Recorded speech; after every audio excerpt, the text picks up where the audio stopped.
I discovered some of the craziest ripoff video games, and today we're gonna play them. But here's the twist. Every ripoff game we play, I have to say something that it does better than the original, even if the game is absolute shit. Okay, this is Mind Clone. Yes, that's the actual name. And there are just so many things wrong with this game. First off, when you spawn in, you have a house, but you can't do anything with it. When you break a block, you can't pick it up. In fact, there's no way to place blocks in this game. Can we at least get food though? I saw a pig in the distance, walked up and killed it, and its lifeless corpse just laid there and dropped nothing. There is literally nothing to do in this game. If I had to say one thing this game does better than Minecraft, it's that you can break blocks really fast. Speaking of which, our next game is all about being really fast. Garfield Kart. This game was $20. But before I get to how I got soft locked in a racing game, let's discuss the elephant in the room. Yes, this is a blatant Mario Kart ripoff, and we can see that just by looking at the items. You don't get a green shell, you get a pie. And sorry, there's no red shell, there's a tracking pie. You want a super mushroom? Sorry, all we have is lasagna. If you're one of the 65 million people to own Mario Kart 8 Deluxe, there is literally no reason to play this game. The worst part is I can't even say, oh, it's not that bad, because it is that bad. I was racing against Sam Bucha, a fellow YouTuber, and he beat me because I got stuck on the track.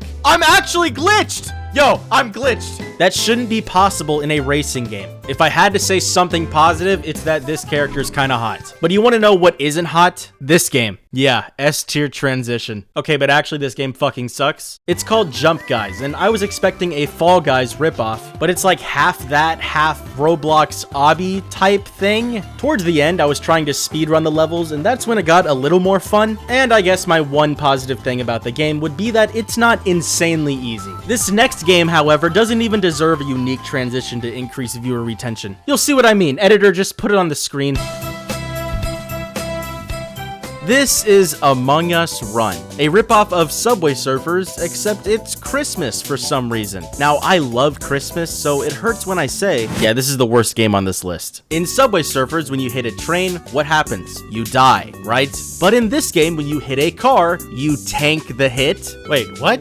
We just ran through the car and continue on like nothing happened. If I had to give one positive, it's that I eventually unlocked a cool skateboard. But you know what else is cool? This next game, actually. We actually have a good game. This is Time Shooter 2, a clear ripoff of Super Hot, the VR game, but that's okay. Listen, my job here isn't to be the police. Like, I commit crimes all the time, who cares? I'm just here to judge whether these games are good or bad. All of the ripoffs we've seen so far have just been a massive downgrade from the original, but this one is just a slight downgrade because it's basically the same game. If you don't know what Super Hot is, it's a shooter where time only progresses when you're moving. It's really fun to play in VR because you have people shooting all around you, and this game basically puts that on the PC. There's different guns, there's an axe, you can blow up your enemies, and if you're in the mood, you can hit them with balls. What is this, a grenade?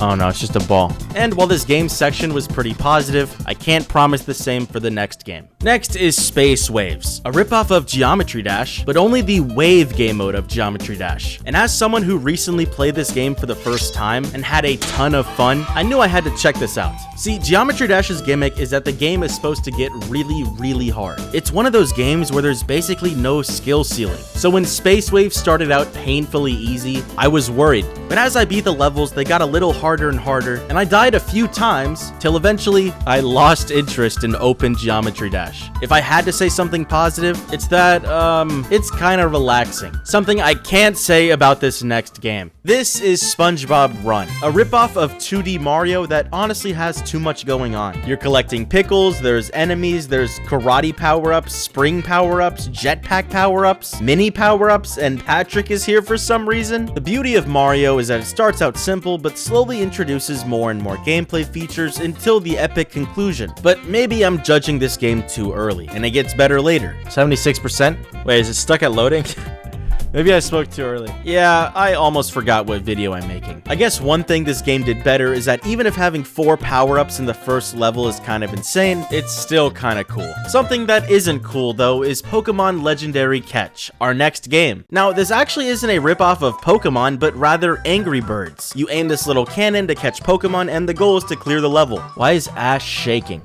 He's having a seizure. Yes, the game looks terrible, but I'm almost willing to ignore that because I'm biased. As a kid, I played a ton of Angry Birds on my mom's phone, so I was shocked when I got to the second level of this game and quit playing in boredom. I think I've finally realized that no one is forcing me to play these games other than myself, so I might as well suffer as little as possible. However, one thing this game did better than Angry Birds is that it let me spam. But I think our next game will cheer us up. This is Winter Clash 3D, a game where you play as Santa Claus and shoot people. I didn't mean for this video to have 2 Christmas games, but nothing screams Christmas spirit more than mowing down people with a sniper. I wish I was joking, by the way. As soon as I got my first headshot, I was addicted.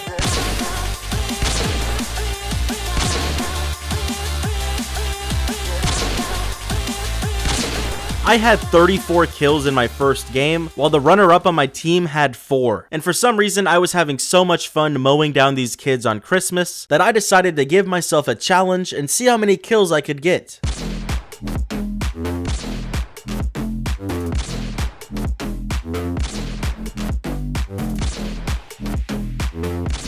Alright, 64 kills, not bad. I would unironically play this game over modern Call of Duty. Crazily enough, our next game might even be just as addicting, and it's our second to last game. This is Capybara Clicker 2. No, I didn't play the first one, but I assume it's just your average idle clicker game like Cookie Clicker. I really don't have much to say about this one. Twitch chat peer pressured me into downloading an auto clicker to speedrun the game, so after about like 10 minutes, we were raking in money. At a certain point though, there's not much to do, but one thing I like about Capybara Clicker over other clicker games is that over time, the Capybara changes outfits. This is peak. And now it's finally time for our finale. You can't talk about ripoff games without mentioning one of the biggest series in gaming, Grand Theft Auto. And even if you don't like GTA, this game actually surprised me. This is Sandbox City, and when it comes to gameplay, this game blows any other game in this video out of the water. Usually in these videos, I play games that barely function, and although I have my fun with them, they get boring at around the 5-minute mark. And what's really funny is that this game was on the same website that I found all the dog shit games on. You can do a lot in this game. There's missions, you can hijack cars, run over zombies, run over pedestrians, run over police officers. The best part about GTA is that you have free will, and in this game you definitely have it as well. Maybe a little too much. Well, that was fun. It just felt so good after all of these weird games to finally play a game that felt like it actually took some effort, but I'm still keeping my deal. This is a strange rip-off game. If I had to say one thing this game does better than GTA, it's that there are no consequences to your actions. Oh, that was a police officer. Oh, fuck. Wait. That was a civilian. Hold up. One thing there will be consequences for, though, is if you don't subscribe. Yeah, I'm never playing these games again. Thanks for watching. The video on your screen right now is actually what YouTube wants to show you next, so why not see if it's right? Also, subscribe. Did I tell you to do that yet? Also, like the video. Do everything. Click the video.